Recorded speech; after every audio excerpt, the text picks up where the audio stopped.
Hola señor, me voy a presentar una nouvelle vidéo con Neymar. Top, on arrête l'espagnol, je ne sais pas du tout parler espagnol. Je la team, j'espère que vous allez bien. Putain de merde, je me suis taillé avec mon ongle.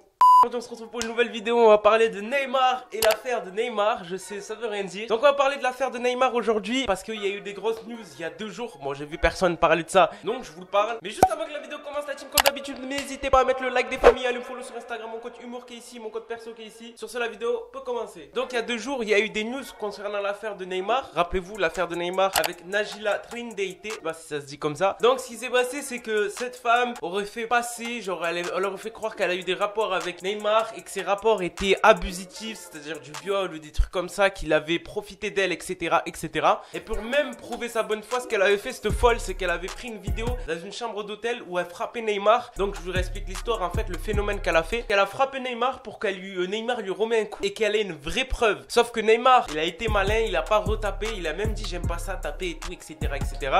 Et ça s'est fini à là, tu vois. Et genre, elle a utilisé cette preuve concernant l'affaire pour prouver que Neymar, il était violent. Alors que pas du tout, dans la vidéo, il a pas frappé et que c'est surtout elle qui frappe Neymar pour que Neymar la frappe en retour. Je sais, c'est assez compliqué à comprendre, mais c'est grave long.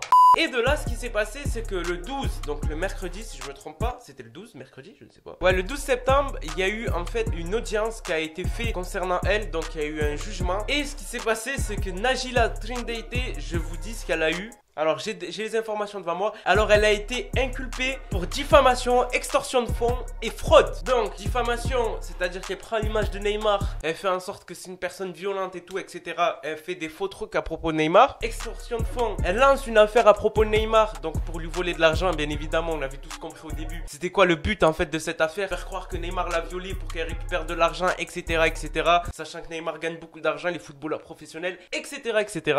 Et fraude, surtout fraude, parce que ça c'est de la fraude. Imaginez aller faire semblant de s'être fait violer par une personne alors que la personne ne vous a jamais touché, ne vous a jamais parlé. C'est totalement de la fraude parce que concrètement tu vas lui prendre de l'argent qui n'était pas destiné à toi. Et c'est de la fraude parce que tu le voles. Et de là il y a eu beaucoup de réactions autour de ça. Tout le monde était content, surtout Neymar, parce que cette affaire ça allait trop loin. Parce que cette meuf elle relevait des choses qui étaient totalement fausses. Elle disait que les femmes se faisaient battre et tout. En fait elle a utilisé un gros point de vue sur les femmes pour attirer une grosse communauté qui la soutienne, tu vois. Genre le faire à la Casa de Papel, tu sais. Genre faire passer un crime pour quelque chose de légal, vous m'avez capté. Donc sur ce, la team, n'hésitez pas à me dire ce que vous pensez de cette affaire. Pour moi, franchement, très bien passé. Donc Neymar n'aura plus aucun problème avec ce style de personne là. Et à l'avenir, j'espère qu'il va bien faire attention et filtrer le genre de personnes qu'il fréquente, parce que c'était vachement risqué cette affaire. Même si au final il n'y a rien eu et tout, mais c'était risqué. Sur ce, la team, je vous laisse, c'était Moha. Peace.